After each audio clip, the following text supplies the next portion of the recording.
shockwaves are tearing through America's tech sector, because we now have undeniable proof that the tariffs meant to cripple China have backfired, and instead handed Beijing the opportunity of a generation. At the center of this storm stands Jensen Huang, the CEO of Nvidia, America's most valuable tech company, a $3 trillion titan at the heart of Silicon Valley. And you know he just dropped a truth bomb that Washington cannot ignore. Speaking bluntly at an AI summit in Taiwan, Huang declared, "U.S. chip controls are a failure.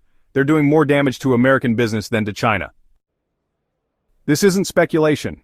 Nvidia is expected to lose over $15 billion in sales because of Trump's ban on selling advanced chips to China.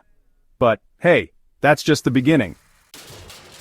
Because what's truly catastrophic is this: America is now hemorrhaging access to the Chinese market, a market critical to funding the research and development that keeps the U.S. at the cutting edge of global innovation.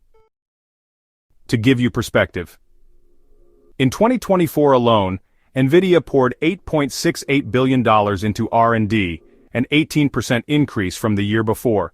These investments don't just maintain America's tech dominance, they But strip away access to China, and you strip away the revenues that power this innovation. And without innovation, America loses its crown. Now here's where things get even more intense. Before the export restrictions, Nvidia owned 95% of China's AI chip market. Today, that number has been slashed to 50%. The rest? It's now in the hands of Huawei, China's homegrown giant. Huawei is not just catching up, they're filling the void at breakneck speed. They recently launched the Ascend 920, a homegrown AI chip built to replace Nvidia's H20, which is now banned from Chinese shores. And with the US out of the way, Huawei is expected to gain $15 billion in new revenue overnight. That $15 billion?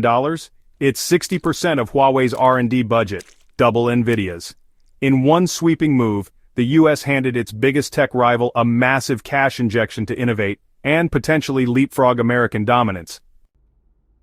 And yet, while Trump trumpets slogans like America First, the reality on the ground paints a different picture. Because just 24 hours after the White House passed its first round of chip restrictions, Jensen Huang did something extraordinary. He boarded a private jet, flew halfway across the world, and landed in Beijing. There he met with the China Council for International Trade, and what he said in that meeting, a meeting Western media has barely touched, is seismic. Nvidia has been in China for 30 years. The China market is critical to our growth. The technical excellence of China's industry is impressive. We've benefited from that for 3 decades, and we're looking toward the next 3. He went on to say Nvidia would spare no effort to optimize its products for China and would unswervingly serve the Chinese market. Let that sink in. The CEO of America's most valuable tech company, himself a naturalized U.S. citizen, is pleading for cooperation with Beijing, not because he's unpatriotic, but because he understands a brutal truth. Cutting China out of the equation is cutting America off from its own future. And this leads to the million-dollar question: if Nvidia's dominance in China has collapsed from 95% to 50%, who is eating the rest of that pie? The answer is clear: Huawei. China didn't just survive America's tech war, it evolved because of it. If Trump had never launched his tariff crusade in 2018, China would likely still be buying American chips today. But 7 years of economic warfare forced China to innovate, and now we're witnessing the consequences in real time. Last week, Malaysia, not the US, launched Southeast Asia's first full-stack AI ecosystem. It's built entirely on Huawei chips and powered by China's DeepSeek language model. This is not just a regional milestone, it's the beginning of a global shift. The attempt to freeze China out of the chip race has officially failed, and while Beijing is sprinting into the future, Trump is doubling down on fantasy. Just look at his latest tweet: "We must maintain our status as the world leader in Wi-Fi, 5G, and 6G. But here's the reality. America has about 200,000 5G base stations. China, over 4.25 million. If this is a race, the US is running in slow motion." This is why we study geopolitics, to separate rhetoric from reality, to understand how policy shapes markets and creates opportunity. Because while chaos reigns in the US-China tech war, another battle is heating up, and it's one you can actually profit from: copper.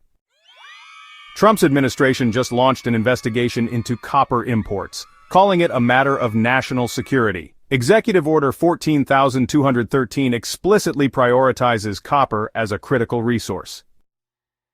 Why? Because copper is the lifeblood of the modern economy. Electric vehicles, data centers, AI infrastructure, it all runs on copper. And here's where it gets interesting. Global copper supply is on the verge of a crisis. Production is expected to peak in 2026, with a projected 700,000-ton deficit as early as next year. That's why I'm extremely bullish on domestic copper production, especially companies with real assets on U.S. soil. And the companies with the resources, the permits, and the grit to dig in right now will be tomorrow's giants. And don't get distracted by noise, because while the headlines scream about trade wars, the real winners are quietly positioning for the next big breakout. If you found this video insightful, smash that like button. It really helps push this content to more viewers who care about the future of tech geopolitics and smart investing. Subscribe and turn on the bell so you don't miss what's coming next, because this tech war is just getting started, and I'll be covering every twist and turn. And let me know in the comments, do you think the United States can regain its edge, or has the tide already turned in China's favor? I read every single one. Thanks for watching.